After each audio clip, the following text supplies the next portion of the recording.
everybody, and welcome to another Thursday edition of Hawk Talk. We are here to round out the week with an hour talking about all kinds of sports going on around the United States and the world, and it has been an exciting week. It's been a busy week. I am happy to be back on Thursday. Of course, I was on Monday last week. Sam and I did a little switcheroo, but we are back. And we have special guest Brandon Basinski filling in here today for Mason out of the sports journalism class. And he's brought a topic with him as well. So we're excited to have him here on the show. I'm Nolan Kopodlowski, and as always, joined by Alex, Brandon this week, and then Zach and Colin in the fishbowl there. And we are happy to have you here on Hawk Talk 91.7 The Edge WSUW Whitewater and live streaming on UWW TV. How are we all feeling today? We are only a few weeks from spring break. Final stretch to spring break. How are we feeling? Feeling great, man. Home stretch. Home stretch. Yeah, almost there. Good. It's going to be for a week. Yeah, right. The good news is that week is like when the opening week of March Madness falls on, or like March Madness opening weekend falls on like the Thursday, Friday before spring break starts, and then spring break, it's the second weekend. Like we're gonna be chilling because like I'm sorry if any of my Thursday professors are listening, but I'm skipping all the classes. I'm not coming in. So yeah, I'll be gone, and we'll be enjoying March Madness and all it offers. My personal favorite day of the year for sports, but. Yeah, it is an exciting time. It's also a very busy time with midterms and stuff. So always great to just come in here for an hour and talk about sports. And what a sport we have today to start us off with our obscure sports segment. I've now done 3 of these in a row. You're supposed to switch off as hosts between obscure sports segment and Warhawk Sports Thoughts. And I have done 3 obscure sports in a row. So I just said, you know what, screw it. I'm pulling out the slap fighting. Slap fighting is our obscure sport of the day. And boy, oh boy, what a sport it is. I don't know if anybody's seen it, but if you have not, I highly recommend checking it out on YouTube. The highlights are crazy. Basically, it's like boxing kind of, except slapping each other. You just kind of sit at this like table, and you like get to wind up like a couple times and then just absolutely wail on your opponent. And they get like 3 to 5 rounds to, try and knock each other out before, it kind of gets to a decision. And yeah, I mean, there have been some brutal knockouts. I don't know if anybody took a look at it, but did anybody check out slap fighting? Please tell me yes. I see it all over TikTok and Instagram all the time. So, I mean, it's just the fact that they have to just stand there and take it. Yep. In boxing, you can dodge, right. But they just have to just stand there and take it. It's a penalty to like move out of the way. Yeah. Yeah, I've been a fan of slap fights. Kind of an OG fan. I don't want to be one of those guys like, I liked it before it was cool, but yeah. I used to watch YouTube videos when it started. I believe it started in Europe. I think the first ones I saw were some Russians slapping each other, obviously. That's what Russians do anyways. Might as well compete for it.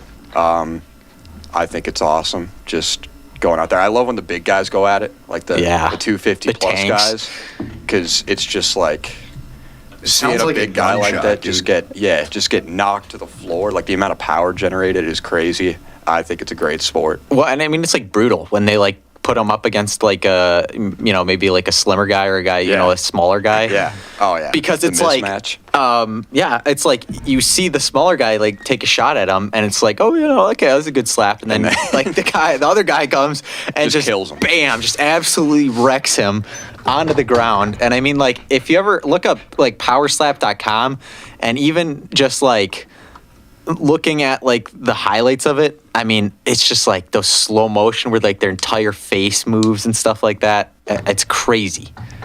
Brandon, Zach, anybody, either you check out Power Slap? Yeah, I did. Like you guys said, I have seen some of this kind of stuff on TikTok.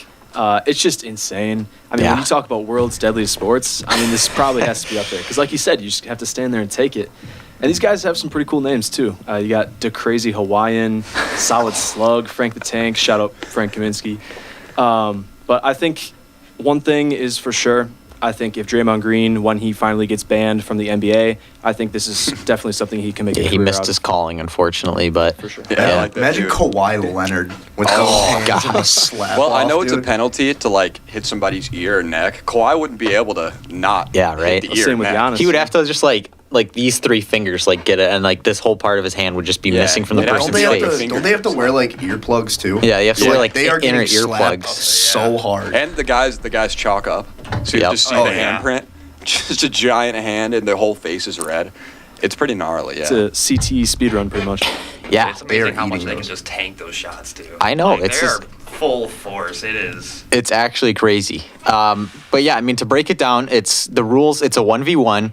You start. Whoever starts first is dependent on a coin toss, and I've heard like commentators say like it's the most important coin toss in sports, which I'd kind of agree with, because like imagine you're going up Yeah. against like an absolute tank and you don't even get to take a shot at him. You don't want to be the first guy to get hit. No, not at all. I would go down. Because Oh, obviously. and I'm out.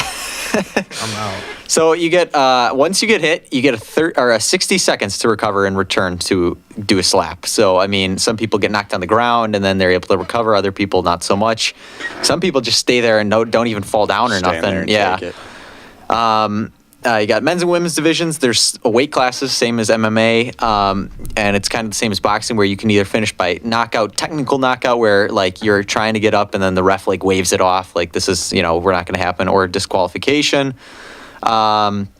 There's 3 to 5 rounds, and scoring is based on slap damage, the effectiveness of the defender, and his or her reaction and recovery. They do have replays, and there are only a few fouls.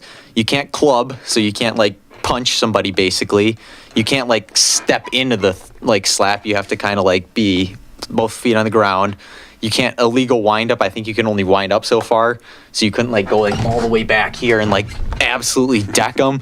And you can't flinch, which I saw somebody doing that where like they got so many flinching penalties, like even moving your face just a little bit out of the way, which is be so like that. I feel like would be the hardest part. How do you not flinch? That's what I'm saying. Like a guy, what's your natural reaction when somebody is like slapping you across the face? Is like to try to flinch Slip out of the it, way. Uppercut. Yeah, jab, right. Jab. Hit him with a little 1-2 McGregor, Exactly. and it's like flinching. I feel like that's just be the hardest part. You have to like stand there straight and just absolutely take it, and you can't move out of the way, not even your head, and otherwise that's a foul. And I just think that that's one of the craziest aspects of it, that like you are not allowed to block or do any sort of defense.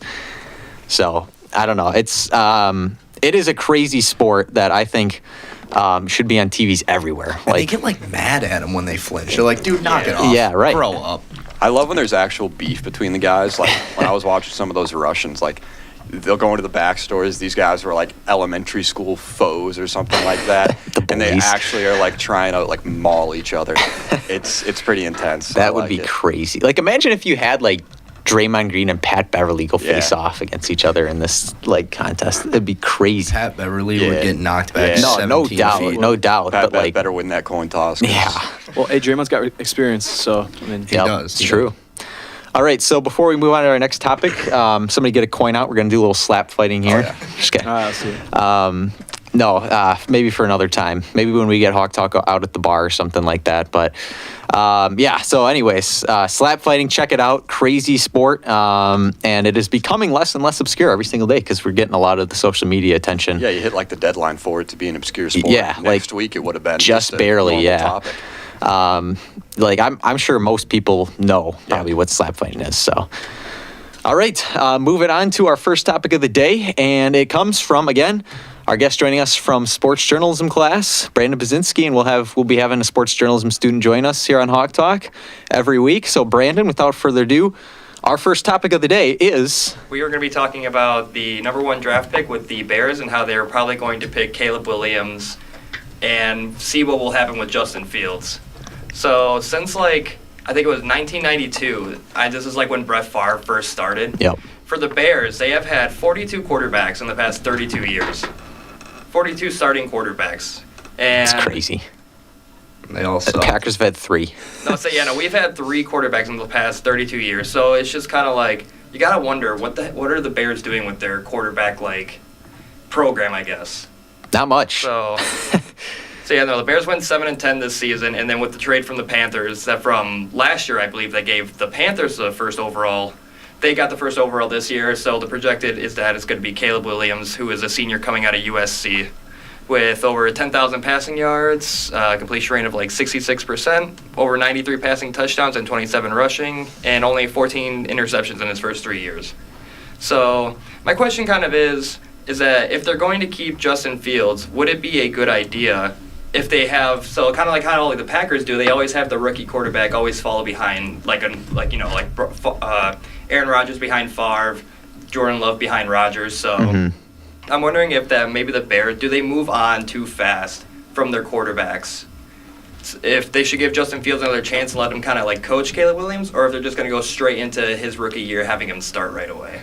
Yeah, and I mean, it's a very valid question that's been brought up a lot of times by, different analysts and stuff. Because the Bears are kind of QB purgatory. I mean, that's what the topic name is here, and it's like, they 42 quarterbacks in 32 years, just a mind-blowing number. And the fact that they're like looking to move on to 43, what aren't they getting right? Should that be the way they do things? So we'll pitch it over here to Alex to start, and then we'll get everybody's opinions. I've definitely seen Justin Fields play more than Caleb Williams. So, I've looked on YouTube, like TikTok, and I've seen him play. But, college is not the NFL, Right. Like, it's not, like, you can nominate in college. We've seen this a lot with quarterbacks like Manziel. Yep. Baker Mayfield, like, dudes like that, they get to the NFL and they just can't hack it. It's just too fast, too big for them. So I think it'll be good not to put him in a starting position right away. I think if they keep Fields and keep him kind of on the bench. First of all, Justin Fields probably is not the greatest quarterback to shadow. Not by any means. But I think just being there for a couple years before and kind of just learning, maybe start him in year 2, year 3. So we'll see how it goes. Brandon, your thoughts on this, your topic here? I'll say, I believe there's also no word yet on whether or not Justin Fields is even going to stay. They haven't confirmed with him whether or not they're going to keep him, if they're going to trade him. Yeah, trade rumors have been running rampant with him. From what I saw, I think the most projected trade that he might go to would actually be the Pittsburgh Steelers, which I'm wondering if that would be a good place for him at all, since who is the Steelers quarterback right now? Kenny Pickett. I'm about to say he's been okay, but I don't know, maybe Justin Fields maybe the Bears is just not the location for him. Yeah. He used to be a Packer fan, or at least he was for a while. There had been tweets out about it, but he also is, a kind of a Chicago guy. He's had some different, he likes MJ over LeBron as the GOAT and stuff like that. So, he has a little love for Chicago, but I don't know. Do you think that shadowing Justin Fields for him would be a good idea?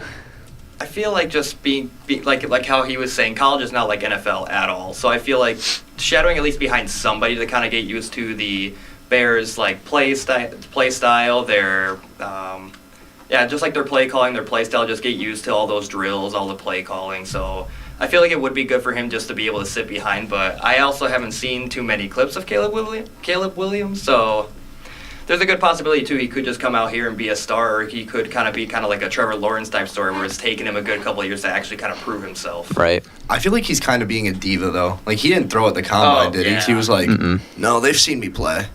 Yeah, that's congratulations, dude. Right. And that's kind of turning some scouts off, but I don't know. It's I don't know. I'll say my thoughts here for the end, but over to Zach. Your thoughts on what they should do with Caleb Williams if you're the Bears? Yeah, well, when it comes to Caleb Williams, first off, the reason he didn't throw was because he doesn't need to. He's clearly the supreme talent of this draft. Yeah. Which is why they're going to draft him. I understand why they're going to draft him, but when it comes to quarterbacks, you need to surround them with talent. The Bears never have the talent to surround their quarterbacks with. Starts at the line. Yep. There are 2 franchise leaders for receiving yards. We got Johnny Morris and Harlan Hill, and those guys played in the 60s. And it's only 5,000 yards and 4,600 yards. So it's not like they're supremely run them on an ultimate team. Yeah. And third is Alshon Jeffrey, who was a good receiver for the Bears, but they never have the weapons. When they have a good receiver, they don't really have a running back. When they have a running back, they just don't have the receivers. The last successful run that they had was back in 2010 when they played the Packers in the conference championship. They had Jake Cutler, they had Matt Forte, Devin Hester. They actually had like good weapons around them, and they had a pretty decent defense that year. So when it comes to quarterbacks, specifically Justin Fields, I mean, you can even say this with Mitch Trubisky. They've never really had the opportunities to succeed because they never had the weapons around them to make them better. Now, they're hoping that Caleb Williams can have like a CJ Stroud type year, but I mean, look at what happened with Bryce Young. Look what happened with Trevor Lawrence. Their first years, they didn't have any guys around them and they couldn't produce. So I think it's going to be more of the same. Yep. Over to Colin. Yeah, and like Zach was saying, they haven't had a solid starter since Jay Cutler. And look at their last 3 draft picks, or I guess 2. They threw Mitch Trubisky in there, gave him a couple years, said, oh, he's not producing. We'll get him out here. Potentially doing the same thing right now with Justin Fields. And this is a problem you see with a lot of teams, how they're treating their quarterbacks. If you're one of the top quarterbacks getting picked, you're going to go into a rough spot. You're not going to, the Chiefs or a good team like that. So you're going to a team that isn't going to be a great option. You're not going to have a lot of weapons around you. But what teams are doing, and I think the Bears are kind of the face of this problem, they're throwing these young quarterbacks in there and just expecting them to have like a C.J. Stroud year. But the difference between all these young quarterbacks and C.J. Stroud is he actually had weapons. Justin Fields hasn't really, I mean, we've all been saying this, he hasn't had any weapons. He hasn't had a chance. You can't just be like, oh, he hasn't been able to produce with nobody around him. Football is one of those sports that you cannot dominate just off pure skill. You Right. have to have other people out there making plays It's for like you. the ultimate team game. Yeah, it's like one guy can't get the job done, so you can't expect a guy to get the job done, and after 3 seasons say, oh, he hasn't done anything, let's move on. And when it comes to maybe Caleb Williams or shadowing Justin Fields, I mean, do you want to go into an organization and say, oh, you could shadow this guy who's never made it to the playoffs and is like still in his 20s? Like, I don't see that as a good option either. And then you're keeping Justin Fields around for what? You got to trade him, get something out of him, or it's a complete waste. But, and I think if they do trade Justin Fields, they're not going to get too much back for him, not enough weapons to make them an elite team. And then you throw Caleb Williams in there, who it's going to be the same story over and over again. You're just going to throw another guy in there, give him 2, maybe 3 seasons to do something, and if he doesn't get in the boot, you're going to have the first overall pick again and ruin another quarterback's career. So I think they should definitely use that first pick on like a Marvin Harrison Jr., a weapon for Justin Fields. And I don't understand how you're the Bears and you could say, oh, let's just throw another quarterback in there and get the same results. I don't even think Fields would be that good if they did have a good line. I mean, every single game, he will sit in the pocket for 10 to 12 seconds and then get sacked and be, oh my God, my line's so bad. Dude, just get rid of the ball. Like, just get rid of the ball. Run it. Well, I do think play calling definitely has something to do with that too. Yeah, for sure, but you can you've also seen the just be Bears like- throw like 5 million screen passes this year, Yeah, right? yeah. Yeah, I mean, see, the thing is, like, I think you guys hit on a lot of the big points. It's like the Bears, they're not the only team to do it, but like Colin said, they're kind of the face of like the NFL in doing this, is where you throw a quarterback out there right away and expect them to just like save your team. It's not like that. It's not like the NBA is different in the sense that like one really good player can elevate like pretty much everybody else. LeBron James. Yeah, exactly. I mean, you think about those LeBron teams, some of those ones that he took to the finals, and this is as, and MJ is the GOAT person, but like LeBron is, I mean, he was the king at taking teams that had no business being in the finals to the finals. You think about like that 2018 Cavs team, that 2007 Cavs team. Like there were a bunch of different teams that he took to the finals that had no business being there. And it's because like in the NBA, you can kind of elevate that. There's only 5 guys on the court at one time. So if there's a guy who's just doing like a ton of scoring, then that's obviously going to help your team a lot. The NFL completely different because it's not like the quarterback can, single-handedly do it all himself. And that's what I feel like a lot of teams kind of gear towards.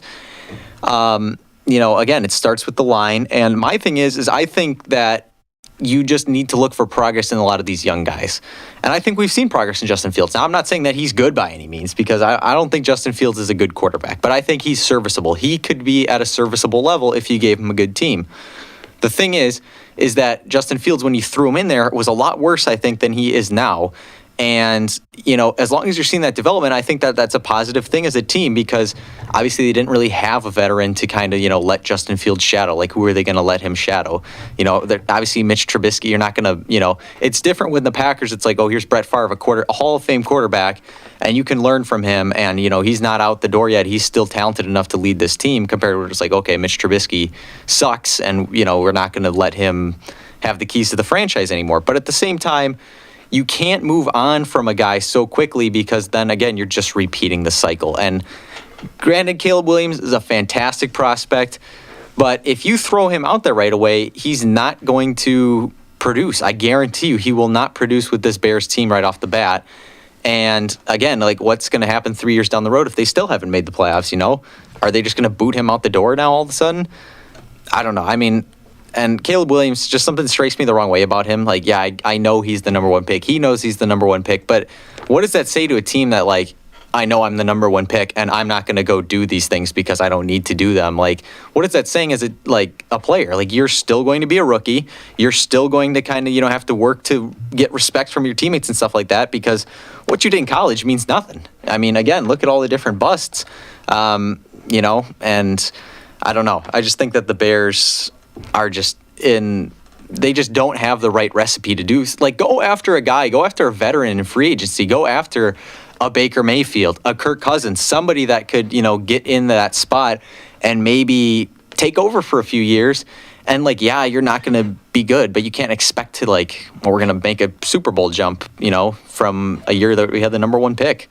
It doesn't work like that. So I don't know. Well, I do think that is probably one of the biggest problems with the NFL, is they're not willing to take the time to develop their quarterbacks. Like you kind of touched on. I mean, you got the Packers, who have let their quarterbacks develop, and now look what they've done. They've had 3 starters in the past 30 years. Yep. Same with Patrick Mahomes too, sat behind Alex Smith. Right. So the NFL is so results based. Like, they need to see results immediately, and when they don't see that, everyone panics. So I mean, teams just don't have the patience nowadays. Exactly.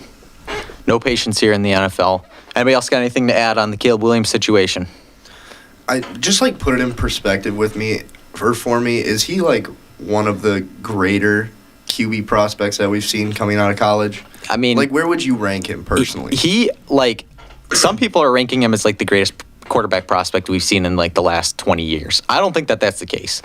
I think that guys like Joe Burrow, Trevor Lawrence were all kind of ahead of him, but he is probably somewhere in the top 5. He is a great prospect. He obviously has results, and he has been kind of pegged as the number one guy for over a year, it seems like, because I know last year they were kind of talking about what would happen if he came out in the draft, and there were talks that he might still be the number one pick. So he is a high prospect, but at the same time, it's we have seen high prospects. We've seen guys, I know this is super old and, not in terms of the current NFL, but Ryan Leaf, I mean, maybe the biggest draft bust of all time was, it was oh, this guy's, a great QB prospect, and the only reason that he's going to go number 2 is because we got Peyton Manning, another all-timer, in front of him, and he turned out to be nothing. So it's you can be a great prospect without producing, but he is probably at least in the top 5 of greatest prospects in the last, I would say, 20 years. I don't know if anybody disagrees with that, but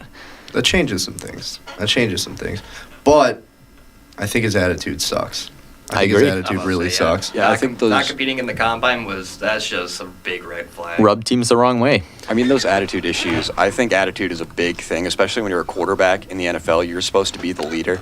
Right. I mean, look at guys like Kirk Cousins. He's a good quarterback, not a special talent, not an amazing talent. He's been able to keep a starting job for probably a decade now, just because he can go out there and lead. He can get guys pumped up. I know we've all seen that video of him in the Vikings huddle, voice is completely shot, just yelling at his defense, you score, I score, just getting his team pumped up. If you come in, you think you're too good, and you're put in a bad situation, I think he's going to get humbled really quickly, and I think he's going to have to make those attitude adjustments, or he could end up like a Johnny Manziel, who came in, I'm too good, I'm just going to go party, whatever, it's just football. Watch zero out of the film league in 4 years, and now they're making documentaries about how depressed he is. Yeah. And I mean, even NFL players, Taylor Lewin, who is a former Titans lineman, said that Caleb Williams gave off a bad vibe at the combine. So it's Again, you don't want to read too much into attitude stuff because at the end of the day, it is really all about how you perform. But if you're, what to your teammates, like you're going to lose respect. You're going to lose guys who are, wanting to play for you or wanting to play with you. And I mean, like, I feel like chemistry in the locker room's a big thing. And if you're acting like you're high and mighty and better than everybody else, it's just not going to cut it. So, all right, interesting stuff. We will see what the Bears do with that number 1 overall pick, see where Caleb Williams lands and where Justin Fields will land, because that is something that we will be keeping an eye on. Moving on to other NFL news now, though, it is the race to re-sign, because the re-signing period has been open for now about a week or so. And there have already been some big guys who have re-signed with their team saying, I'm coming back. I am going to stick with my team. Guys like Mike Evans. I know this is kind of franchise tag dudes, but Michael Pittman, Josh Allen, Brian Burns, Dalton Schultz we saw get re-signed. We just saw Jalen Johnson get re-signed for the Bears. That was a huge pickup for them. So I want to ask you guys, who has been the most impactful re-signing so far in this period? And we'll start over here on the other end with Colin. Most impactful, I'm gonna go with somebody you didn't mention. I'm gonna say Justin Matabuke. Yep. For the Ravens. I think just because they are already a contender, just made it to the AFC Championship, you want to keep as much of that core together as you can. And the reason they made it so far is because of their defense, and he's kind of the cornerstone of that defense. Just had a career-high 13 sacks, still young, second-team All-Pro.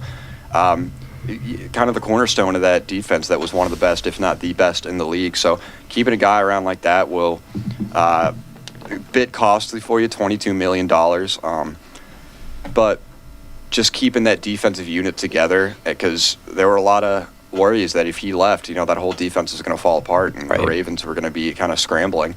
But I think this move puts the Ravens right back in contention, and I think that's really huge for them. Yeah, that was a very good one. That was I mean, there are a lot of good players that I did not mention, and that he was one of them. I mean, you think of guys, too, like Antoine Winfield for the Buccaneers. He was a big one.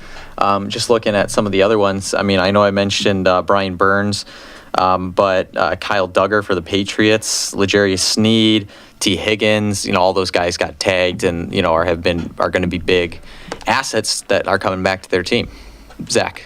Yeah, well, I'm just going to go with the guy that you just said, T. Higgins. I think he was easily the most impactful person that a team was keeping.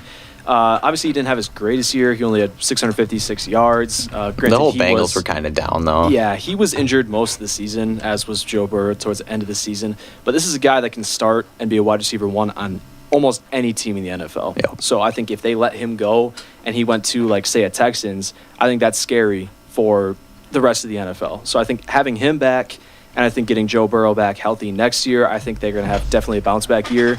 And I think it's very vital to the Bengals' success that they brought him back. And I mean, he's part of I think almost like the no argument top receiving duo in the league in Jamar Chase and T. Higgins. Probably. Who is a better receiving duo than them right now? Maybe you could argue Justin Jefferson and forgetting the name, Jordan Addison. Yeah. But besides them, I mean, it would be tough to really place anybody else in that argument. So, yeah, definitely a big pickup there for the Bengals. Over to Brandon. I'll say I'm going to go with one that you also said. The one I saw the most in the media was probably Mike Evans. Yeah. That was, I don't remember if I heard right, but wasn't there kind of complications with this re-sign that it just took so long to get it through? Yeah, I mean, I think he was originally going to go test out free agency, but decided against it when they re-signed him. They didn't even have to take him. They actually re-signed him to a few-year deal. So. Okay, yeah, because Mike Evans is probably one of the most impactful players on the Tampa Bay Buccaneers right now. Dude is tied first in the NFL for 13 touchdowns last season. Had 1,200 yards, put him 9th place in the NFL, and he's just been a really big wide receiver for the Buccaneers. And I feel like if they stick with him, and it is Baker Mayfield on there right now for the. He's a free agent, but I mean that was the quarterback last year, yeah. Okay, well if they do end up keeping Mayfield as well, I feel like that combo was really good. He had a perfect passer rating against the Packers that one game, so. I feel like those two would be a really good combo if they stick together. Yeah, and I mean, Mike Evans just a 1,000-yard merchant because he always has 1,000 receiving yards plus on the year. I think, 9 seasons now in a row or something like that he's had it? 8 or 9 seasons? Yeah. So it's been crazy. Dude is a beast on the field. Alex. I'm pretty biased towards Mike Evans. What was it when they were playing the Chiefs in the Super? Was that 2019? Yeah, 2020. It was 20. Yeah, it was 2020, I think, or I guess 2021 was the actual year, but it was the 2020 season. Okay, ever since I saw him just like do that peace sign right in Tyreek Hill's face, I was like, this guy, you know. He's just Mr. Consistent, like you said, constantly just putting up 1,000+ yards. He's just always towards the top of any wide receiver. He's averaging 17 yards a carry. 2 years, 41 mil. I mean, he's getting a little old, so I think that's a little excessive, but he is probably like the veteran on that team now. Oh, yeah. So, because Godwin kind of had a down year this year. Right. I think he only got a couple touchdowns. right. So I think keeping Evans around is definitely going to be impactful for the Bucs. Like I said, I have to get a Baker Mayfield jersey now since they beat the Eagles. You do. That's still on the list of things, but He's got to get re-signed. I think he'll get re-signed by the yeah, I do Bucs. too. But I wanted to also talk about not someone who got re-signed or franchise tagged. I want to talk about someone who got dropped. Mm-hmm. There are a lot of them. Russell Wilson, dude. Yeah. Oh yeah. Like what the Broncos did to him was so scummy, Dirty. so scummy. They lost their first 3, and then obviously they had that dirt bowl against the Bears where it was just Beat brutal the football. Packers. Yep. Yeah, but then you look at who they beat. They beat Green Bay, Kansas City, Buffalo, Minnesota, and Cleveland all in a row. That's a weird combo to like beat like really good teams and then just do absolutely terrible. Yeah, I don't know. I just think I think they should have kept him around. At least try another season. It's not like they're going anywhere next year, you know? Right. So, I mean, just keep him one more season. At least give him, like, another receiver. Someone to toss the skin to. I think the Broncos are a mess, man. Well, Big- it was a big Sean time. Payton issue. We talked about that Right, in yeah. yesterday's show. I mean, he hates Russell Wilson. Sean Payton, if you're watching this, you're a dirtball. No, I mean, yeah, Sean Payton, like, that it was the sole reason he's gone. And, like, because Russ had a good year this year. And, I mean, the joke's kind of on the Broncos because not only are they, like, that's one of the worst trades in NFL history, I think. I mean, the amount that they got or they gave up for him, only to have him 2 years, 2 very mediocre years at that. And when it was kind of the team's fault, I mean, the first year you pair him with, what's his face? Nathaniel Hackett. And the second year you get a coach that absolutely hates you, like despises you for some reason. And, you know, it just wasn't a conducive environment for success. And also, I mean, they now have the largest dead cap in NFL history. I think it's like $85 million that they're going to have in dead cap. Like, that's crazy. That I think, and 50 of that is coming next year, or in 2 years rather. So it's just, you know, a stupid move. I thought it was a dumb move to kind of dump him. Because who are you going to have now? If you're the Broncos, what quarterback in free agency is like, yep, I want to go to Denver? Like, there's not a ton of talent there. There's, you know, again, nothing with like Cortland Sutton and Judy, but they're also saying that they're going to be gone. And I mean, that's just not an attractive spot. So Jarrett Stidham is going to be their starting quarterback. Ooh, yeah. Like, no, that they're going to be awful this year. I think maybe the worst team in the league. So Like Panthers bad? like maybe be. Panthers bad. I think the Panthers actually take a decent step. Like, I don't think they're going to make the playoffs or nothing, but No, like last year's Panthers bad. yeah, well, yeah. I mean, I'm talking about like the Broncos might score like 3 wins next year. Like, they're going to, unless they somehow get a quarterback. I mean, they could draft somebody, but then who, you know, what, are they going to have J.J. McCarthy be their starting quarterback? Like, I would feel no better about him being thrown in there as the starter right away than I would about Jarrett Stidham. So it's just a bad move. But moving back to the re-signings, my re-signing would probably be Michael Pittman Jr., actually. I think that the Colts really needed him because they don't really have a lot of other receivers. Michael Pittman Jr. is one of the top guys in the league and sometimes does it kind of quietly. I feel like, especially this past season with Gardner Minshew, was really a big piece of why they were so successful, even when Anthony Richardson went down. And Nazir Spencer, who is on the Monday show and is also on PMI Spheres, check out UWW-TV, shameless plug. But he talked about the fact that if Anthony Richardson had stayed healthy, he would have been in the Rookie of the Year conversation, which I 100% agree with. He was For sure. an absolute machine. And it's just that, like, somebody's got to teach him to, like, slide, because he was just running in and, like, checking people and stuff like that when he was doing quarterback sneaks. So That's me and Madden. Yeah, No idea how to exactly. slide. Right. Yeah, I press the slide button and I throw it I throw across a the ball, field. just throw it Yeah, out of throw a bounds. lateral. No, but I mean, like Michael Pittman, he's going to be conducive, I think, to Richardson's success. I think him being there next year is going to be a very, very key piece to the Colts. And in a division that's going to be kind of wide open. I know they got the Texans, but there's always possibility of a sophomore slump for a guy like Stroud. Obviously, he had a great year, and they just re-signed Dalton Schultz, another guy. But I think that the Colts will be competing for that division, and For so sure. it's going to be super important to have Michael Pittman back.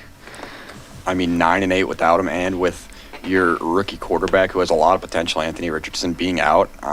Still had a great season, even with Gardner Minshew. Right, It's Minshew like, magic. That guy's pretty mid, Like, he's not great, he's not bad. He was serviceable. He's a Nick Foles just type a, guy. just a serviceable quarterback. Yeah. A guy you throw in, he'll get you some wins, keep you floating.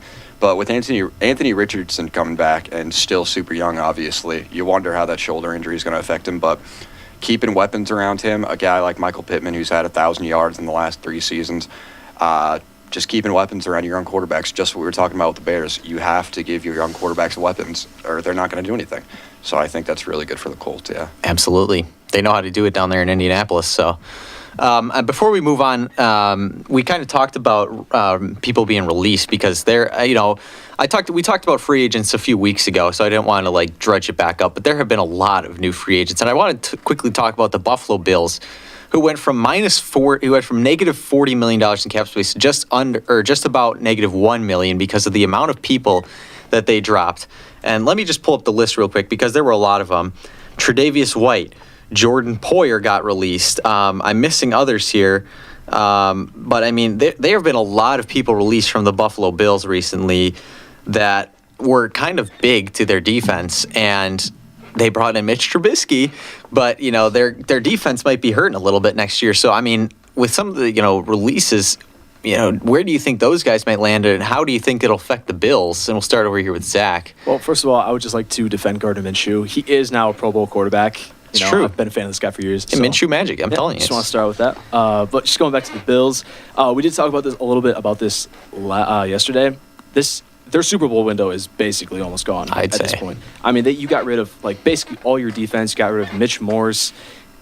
I think Stephon Diggs is the problem here. I think he's too much of a diva, and the play calling I don't think is great either. I mean, it's like Josh Allen chucks it up to Stephon Diggs 30 yards down the field. Yep. Maybe it's intercepted, maybe it's not, or it's Josh Allen quarterback power. So Right. I don't think that the Bills have anything going for them right now. I think that by releasing those guys, I mean, the door is open very slightly, but I don't see him winning. It'll probably always be open with Josh Allen, but it kind of reminds me of those like the 2015 through 2019 or 2018 for the Packers, where it's you got Rodgers, so the window will always be open, but they weren't performing all that well. And I mean, you cut all the big guys on your defense. What do you think is going to happen? Yeah, because they had a good defense Right. too. It wasn't anything bad, but I get it, cap issues, but I mean, man, they're just so depleted right now. And imagine if one of those guys goes to the Chiefs or the Ravens or something like that. That's the Bills are going to just be piling it on for them as far as the hill to climb. So, anybody else thoughts on the Bills here? Yeah, I just think, like I was talking about with the Ravens, how when you're in contention, you want to keep that core together and keep the team that's able to get you far together, so you can open up that window a little more. And I mean, they kind of had to if you look at their cap situation, but their defense is going to be a mess. I mean, Bunch of old guys. Just this unit is definitely going to be a big downgrade. And I with Josh Allen, I still think they're going to be up there, make the playoffs, but in contention to win a Super Bowl, I'd say no. Yeah. They're just too far behind some of the other teams. Even now, if the Texans take a next step, they could be ahead of the Bills. Yeah, they could absolutely surpass the Bills. The Browns, I mean, the Bengals, I think people are going to forget about the Bengals because of the season that they just had with Burrow being hurt, but the Bengals with the last place schedule are going to be scary because if they get everybody there and everybody healthy, I mean, that's a team that went to the Super Bowl 2 years ago, or 3 years ago now, so it's, yeah, I mean, I think that there's going to be a lot of teams ahead of the Bills, but... All right, we'll move on now then to the NBA supernova, I'd like to call it, because what is a supernova, of course?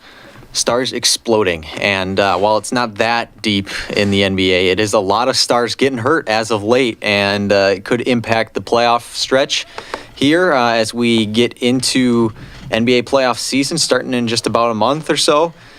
So the NBA Supernova, I mean, you got guys like Trae Young. He's been hurt now for a few weeks. Devin Booker got hurt. Russell Westbrook got hurt. Karl-Anthony Towns got hurt. Donovan Mitchell got hurt. There's a lot. Ben Simmons just got out for the season, the biggest one of all for last there. What a surprise. Yeah, and so, I mean, there's a lot of guys who are going to be out who have been impacting, their teams in a big way. How do we think that these teams that are affected are going to fare? Do we think that any teams are going to kind of take advantage of this and maybe rise into the playoffs? Anybody that could maybe even drop out of the playoff / play-in range? So we'll start over here with Alex. I personally don't think that the T-Wolves are going to drop without Towns. Yeah. I mean, a couple of years ago, he definitely was one of the better big men in the league. Now he's kind of just, Did drop 62.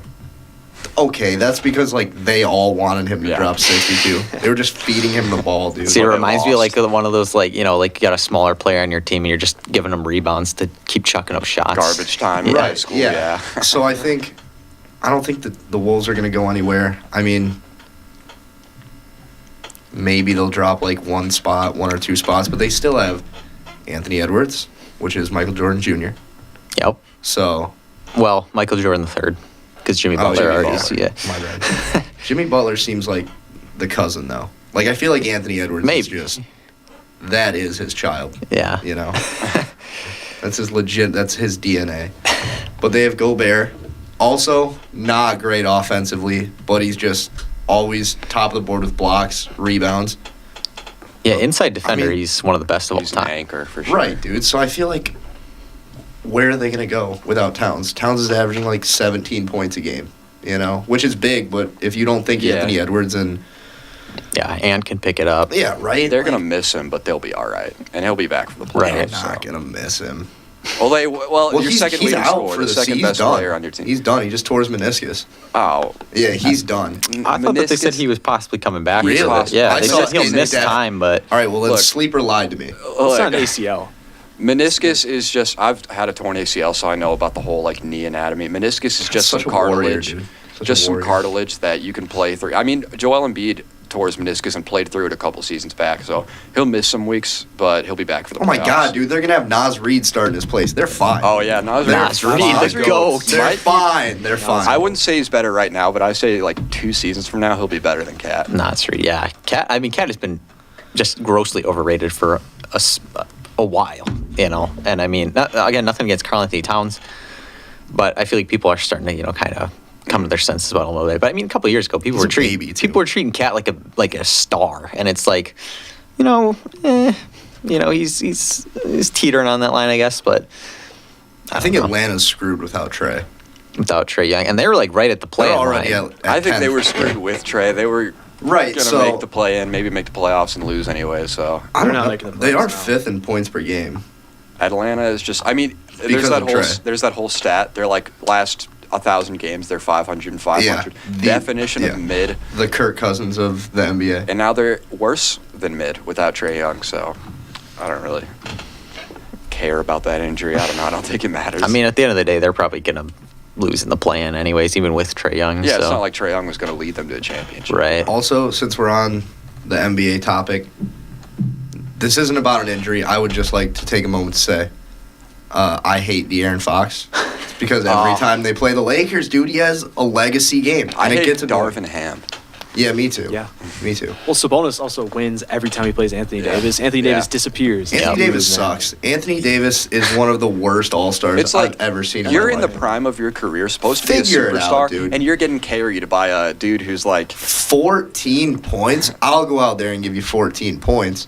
That's obscene. You put me in Anthony Davis's body. He's so inconsistent. I'm snapping necks. One of the most inconsistent superstars. I mean, one game he'll give you 40 and 20. The next game, 10 and 5 rebounds. It's get it together, man. You're supposed to be. LeBron was supposed to pass the torch to you in 2020. We should have never traded Ingram. LeBron's still the best player. And I mean, it's just I feel like Anthony Davis.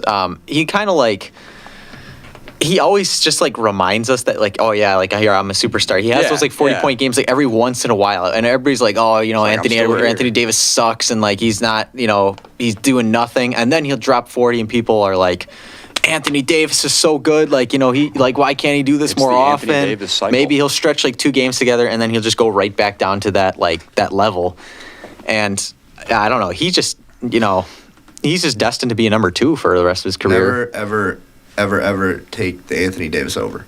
Well, okay, ever since they won the finals against the Heat in the bubble, he just hasn't. There's no drive. He doesn't have that same dedication that he had That before. Western Conference Finals where they played Denver, He went insane. he was a monster. Yeah. Game He's winner. averaging like 32 a game. Yeah. And Like, maybe that's just because he was 14 like boards. straight basketball. Like he didn't have to focus on anything else. But like, I don't know. He What, just dude, like Usher sitting courtside? Like, it just, it's stupid. Yeah, I see right. it's so stupid. yeah. We can bring it back. Over to We can bring it Brandon. Yeah, we'll go back to the injuries here. Any injury that you think will affect the team, either positively, negatively? I'm going to be completely honest. I'm trying my best to start following basketball more. It's not something that's like normal in my family to follow. We are mainly big NFL people. Big football guys. Huh? Yeah, big baseball people as well. So Oh, it's okay. like, I'm gonna pass it over to him right away, just because I really wouldn't have it. No, yeah, on Just this. talk about how much Ben Simmons sucks. Yeah. Yeah, If yeah. nothing else, the go-to is that Ben Simmons is done. Like his career is Ben Simmons finished. has had a back injury for 5 years now. Dude, he reminds. Yeah, I They need to mean, put some adamantium in his like spine or They something. need to just cut him, dude. Just cut ties. yeah, Ben Yeah. Simmons is done. Lonzo Ball is Get him another into guy. a that- Lonzo's getting manager. paid like I was looking at the Bears, the Bulls. Bulls. I almost said the Bills next. The Bulls. I was looking at their contracts today, and Lonzo's making like 22 mil this Yeah. year. That's crazy To not play. play. And he Literally might never just- play again. No, Yeah. I hope he does, but I just don't see it. He He's was just been playing out for so too long. well when he was playing. Yeah. He's shooting 40% from 3. Like, how can you come back from like he's been out for 2+ years now? How do you come back and like well, just start playing and if you basketball look again at you NBA look level? the history of his type of injury, which I don't even know if they have a name for it. It's just like his knee is cooked. Yeah. Nobody's been able to come back it's from it. good. It's just not. Knee is yeah. absolutely cooked. I do think that is a product of LeVar Ball and overtraining his kids. I mean, you Yeah. see LaMelo, that dude's injured all the time. I want more LeVar Ball content. I miss Big that, ball man. of brand. Yeah. Over to Zach. Zach, your thoughts? Whose injury is going to affect their team the most? Yeah, so we touched on Trey Young and Karl Anthony Towns, so I'm going to stay away from that. Devin Booker, I don't think that is too big because he's It's not only a huge, it's not a serious injury. yeah, but he's only expected to miss like 7 to 10 days. But I will say, I think Grayson Allen deserves a huge shout out. That dude is Facts. like the best shooter Lights in the league. out. Like, of course when the was- Bucks trade him. I know, right? Of Okay. course. I mean, like statistically, yeah, the best shooter. I wouldn't say the best. Dude, One of the best. you got for me sure. He's shooting sitting up. over 50% from 3. Alex, He's I know taking like 10 shots a game. that's a lot. What? That's Okay, not a but then low there's dudes amount. like Steph Curry who are taking like 22 12. shots a game. Are you talking about threes? I'm just talking about like overall shots. But Alex, I know you saw when Grayson Allen lit up the Lakers, man. Like He did. that was like a month ago. Okay, He dude, hit like every Jay shot. Crowder used to light up the Lakers. That doesn't mean that. Okay, that he's just means the doing it- Lakers' defense is horrendous. He's doing it on a consistent basis, Oh though. my god, dude! He has Everybody's been the torching best the Lakers. shooting role player in the league this year. And it's been yeah, insane. but It's you been said insane. the best shooter in the league, which is obscene. Yeah, statistically. Statistic. When you have a guy that can I'm shoot walking 50% out. from 3, if he either shoots it and makes it or shoots it, like 50%, dude, that is unheard of. Okay, moving on. Russell Westbrook. I think that they're going to miss him more than they actually think they're going Yeah. to because he's been like that ultimate glue guy for them. It's been a I big mean, rock. Yeah, we saw what happened against the Bucks. I mean, the Clippers just didn't have that energy in the second half. The Bucks did have the energy. They had Bobby Portis and Pat Bev to kind of carry them through that second half of the game. But I do think that is going to be pretty serious. But yeah, Yeah, that's a big loss for them. I mean, that one might be that you might have taken mine there with Russ. Not that I'm sure we would have gotten to Russell Westbrook with somebody, but yeah, losing him for the Clippers was big. I think. And I know we were talking about how Devin Booker, he's only out for 7 to 10 days, but you look at the standings, they're only 0.5, not even a full game. They're half a game ahead of the play-in tournament, ahead of the Kings, and they have the second hardest remaining schedule. And yeah, they've still got Bradley Beal, Bradley Beal has not been Bradley Beal this year. He's been bad. Grayson Allen has been better than Bradley Beal. He's been averaging 13, 14 points on not great efficiency. So there's going to be a lot of that load put on Kevin Durant, and hopefully Grayson Allen can keep putting up those crazy numbers. And you look how tight the play-in race is in the West. If they could lose a couple games here and easily slide into 8th or 9th place in the play-in, and then that adds on an extra couple games you have to play even to get into the playoffs. So I think obviously they're not going to slip to 11th, but they could easily slip into the play-in, and that's dangerous when you have an aging Kevin Durant and Devin Booker coming off injury and a Bradley Beal coming off injury. And so I think the Phoenix Suns are kind of in trouble. And, I mean, what did we talk about we talked about this, I guess, in the first semester, but the big narrative with the Suns when they traded for Beal was like, where's their depth? They have nobody, and now we're kind of seeing it come to fruition. And yes, they did a great job at the deadline. Don't get me wrong; they added Grayson Allen. They added a bunch of guys, where it was like, okay, we're gonna kind of beef up a little bit here at the deadline. But at the same time, I mean, you're still relying on a big three, and when a big three doesn't perform, or when Devin Booker, the number two in your big three gets hurt, it's like you're starting to go down. And again, Kevin Durant is aging. He's not the same Kevin Durant that we've seen in years prior. You don't want to have to make him play 2 extra games just to get into the playoffs. Because he's made out of glass too. Like he gets hurt every other game, it seems like. And, again, Bradley Beal has been super disappointing. So, yeah, I mean, the Suns, it's a legitimate concern. The fact that people were when we started the season, they had maybe the 3rd best odds to win the championship. And now they're sitting in 6th place in the West. Even if they don't make the play, even if they get, if they escape the play-in, that's still a super disappointing. The fact that you were the 3rd best team odds-wise to win the championship, and you were sitting at 6th place in the West, and you would have to face is it Denver? The Nuggets. They would have to face the Nuggets. Yeah, that's an awful first-round matchup. Smoke the Suns. They're just a well-oiled machine. They remind me of the old Spurs, but a little bit more flashy. Just the ball movement's great. The chemistry's great. I honestly think the Nuggets are going to finish number 1 again. I think they'll be number 1 in the Western Conference once all said and done. With Cat being out, I mean, the Timberwolves and Thunder are tied right now. Right, and the Nuggets are only a game behind them. Yeah, so I think they could easily slide back into first place. I think the Timberwolves will probably end up in 3rd place. A pretty big gap between 3rd and 4th, which is the Clippers. So. Yeah. With the Suns, it's another Kevin Durant attempt at a super team that just ends in everyone getting hurt. Isn't that so cool? Buddy, you can't. It's kind of. I think it's kind of like everybody was praying on the Brooklyn Nets downfall. I'm wearing my Sunday best to the Brooklyn Nets downfall. Yeah. And that fell apart, and I was like, that's awesome. And then he did it in Phoenix, and I was like, this is terrible. Because now he's doing it, but in the West, where my Lakers reside. And that hurts my feelings. It really hurts I feel like it's a personal attack on me, and I feel like it's a personal attack on the NBA. You should do something about it. Yeah. Well, there's not much I can do against the Slim Reaper. Do you think you could probably beat him in a power slap competition? Yeah. You probably just blow on him and he'll fall over. Yeah, I probably could beat him in a power slap competition. You could suit up and be better than Grayson Allen at shooting in the league. Oh yeah, you think Grayson Allen's the worst shooter? Okay. Let you go out there and hit some shots. Let's do an around the world competition with you and Grayson Allen. That's not at all what I said. I heard best shooter in the league, which is just was a bold take. That was a very bold take. Maybe this season. It was hot. now. I mean, I feel like it's hot enough in that fishbowl. You just keep adding some heat in there. Yeah, it is hot here. Yeah, just generating hot takes in here. Yeah, right. Exactly. Lonzo's making Toronto $21 million next year. Get out of my face. This doesn't really have anything to do with injuries, but one thing I do want to kind of talk to you guys about the NBA before we get to final thoughts here is let's take a minute to talk about the Orlando Magic. Because they have just been on a tear as of late, winning a 5-game win streak. They've moved into 4th place in the Eastern Conference. 4th place. That's crazy. They're ahead of the Knicks. They're ahead of the Heat. They're ahead of the 76ers. They're ahead of the Pacers, the Hawks. I mean, there's so many teams that they are ahead of right now, and they are only 3.5 back from 3rd. Did anyone watch their game against second. the Wizards last night?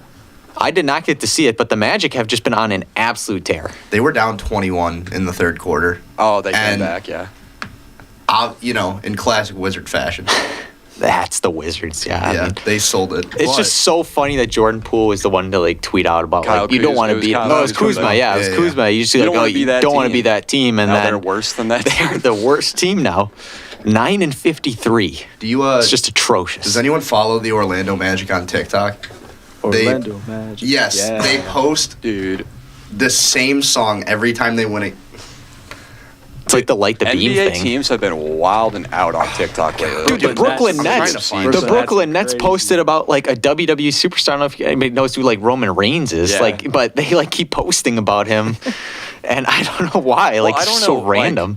What are they telling their TikTok social media managers just go crazy because that's what the little 12-year-olds and like Probably. 19-year-olds like myself on TikTok want to see? Because it's like you don't see this type of stuff on any other sports social media Right. other than Well, TikTok. the NFL's kind of the same way too. The Bills and like the Bills are like that as well. They'll Yeah. just post some random stuff. It's just like something Lions- that, like, a the Lions like are a big one. 12-year-old would make. And you just post turn it. It's up. like, what am I Let's watching? do their song. It's Oh yeah, put that in the mic. All right, it's not inappropriate, right? No, it's not going to get us fined or Alex nothing. just Okay. bombed the literally entire just show. Yeah, right. repeat Orlando Magic.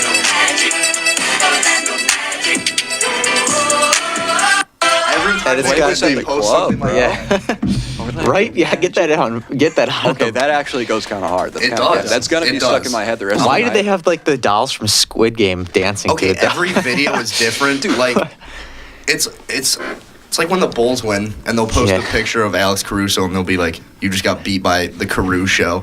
Like, it's just a bunch of random stuff like that. Sports TikTok is like the wild, wild west right now. Like there's It no is. regulations. No They're posting regulations, most none. Out of pocket stuff. There's no like scheme to it. It's Well, they're just getting views. what's the popular meme right now? That's what we'll post as Yep. the Orlando Magic. With just like the catchiest song you've ever heard. I'm gonna be playing that tonight, and everybody's gonna hate me. So My That's the roommate and that's I- the pregame song. I'm gonna be like, pass me the aux. Yeah. Play that. Yeah, I mean, I just thought I just had to mention it. I just thought it was crazy when I looked at the standings a couple days ago and saw the Magic sitting there in fourth, and the fact that they are 4 games behind second. Like I the didn't- fact that the Magic could be second in the Eastern Well, Conference they when it's are all said and done. second in defensive rating since the All-Star break, only behind the Milwaukee Bucks. Yeah, and they're 8-2 in the last 10, 5-game win streak, and then back to the Wizards. The Wizards are having quite the little loss streak their own. They're at like 16 losses in a row now. Yes, sir. It's like 16. they're looking to beat the Pistons record right off the bat. How long was that one? It was 28, so they got a ways to go on that one still, but like Could do Okay, it. well maybe when they play the Pistons again. They're Hopefully setting they play the themselves up. Pistons Do they again play before that. They probably do. They're both in the East. Yeah, I mean, Imagine- that's what I'm That's saying. like the worst game ever. It's like probably. that early season Bears Broncos game. Yeah, Yeah. You know, That was awful. It I'm was really bad. disappointed by Jordan Poole, by the way. When he came to the Wizards, I thought he was going to be putting up 30. I didn't think he was going to be very efficient, but I thought he was going to be able to do whatever he wants, and we saw flashes on the Warriors. And he came in, and it's like he's still the 4th or 5th option, even though he's like the 1st or 2nd option. I'm just saying it's going to be over for everybody when the Washington Wizards draft Bronny James and LeBron comes Oh, to the no, Washington true. Wizards Y'all not and ready. saves Washington. Now he's going to have like a Michael Jordan, like that's like the ultimate Michael Jordan ending is like you end your career with the Wizards, just terrible team. I think what's going to happen, if the NBA is scripted, I think Bronny is going to get drafted in like the 2nd round of the Cavs. LeBron's going to go back to the Cavs Yeah. with that stacked team, and they're going to win a ring in like 2026 or whatever. Like at this point, like would you not? I mean, as a team, if LeBron is like I'm going to whatever team drafts Bronny James, he would be my number 1 pick, even if he never plays a game for me. Ride the Yeah. bench for all I care, but I'm going to get LeBron on my team and try to win a championship. I think if Bronny wants to make a name for himself, he'll stay another year or 2 in college. Because if he goes to the draft right now, he would only be getting drafted for his dad. Right, Like exactly. nobody's going to it's draft like a being guy who friends Well, with has someone that- with the he's, cool like, basement. slipped You're out. like, I want to go hang out with He's him. slipped out of like mock drafts, like completely, Completely. in some cases. So So I'd rather take a chance on some European kid Right. than I'd rather get the Bronny next Giannis or James. Jokic than Bronny James, and get 1 year of couple LeBron. years of Especially LeBron, if you're a but- bad team. Like I Right. hope Bronny doesn't get drafted by a terrible team and LeBron goes there. I hope he ends up getting drafted by a good team so LeBron can have one more chance at, he's won contention. enough. Dude, Bronny's stat line is atrocious. He's averaging 5 points, 3 boards, 2 assists. Okay, but he also did Okay, how almost mu- die, like during a cardiac Yeah. arrest. How How many- quickly we forget he did have Yeah, a but he's heart playing attack. like 25 minutes a game. So it's like they trust him out there. He's gonna stay in He needs more USC, and they're time to going to develop. March Madness next. They're gonna go to the tournament next Yeah, they're year. gonna What if but- Yeah. Bronny just Next pops off in March Madness? yeah, That'd the be tournament Bronny's conference heart tournament. just pops in March Madness. All right. Alex. With Okay. that, let's go to What is Mike? final thoughts here. We got about a minute to go. Just quick final That's what thoughts. Over to Alex. Orlando Magic. You know, Orlando that's- Magic. That's all I gotta say. Sing it. That was kind. I can't sing it. I can sing it, but I won't sing it. We are not going off the air until you sing it. Orlando Magic. Yeah, there it is. There it is. All right, Brandon. Thank you for joining us, by the way. Oh, Much yeah. appreciated bringing the topic I coming was from super sports excited to be journalism. on here. Super excited to be on my first Hawk Talk. Yeah. It's a lot of with the fun. Jordan Love jersey. Yep. I was about You to say came I with the had- heat. for the one day I had to, I Dripped had to out. bring it. But my final thought, going to be a great NFL season. I think this year going to be a lot of probably unexpected turns, but I'm going with Packers Texans Super Bowl this year. We got to get through the offseason first, brother. But man, I hope so. I predicted it for 2027, but it almost happened this year. Yeah, that's very true. Zach. Yeah, really quickly, shout out Caitlin Clark, single-handedly saving Yeah. women's sports. Just broke the D1 points record, I believe. It's crazy. Unbelievable. Honestly, Pistons or Wizards should draft her. That's exactly what I said. Spurs too. Until she meets him beat at the rim. Colin. I want to stick with women's basketball. Shout out the Lady Warhawks. Going to have a rematch of the 2022 National Championship in Catchell Gymnasium on Friday. I know I'm going to be there. It's going to be hype. Yes, it will be. They are going to be here for the Sweet 16 and the Elite 8 and hopefully head to the Final Four. But that will do it. Thank you for joining us on 91.7 The Edge, WSTW Whitewater, and UWW TV. This has been Hawk Talk. We will see you on Monday.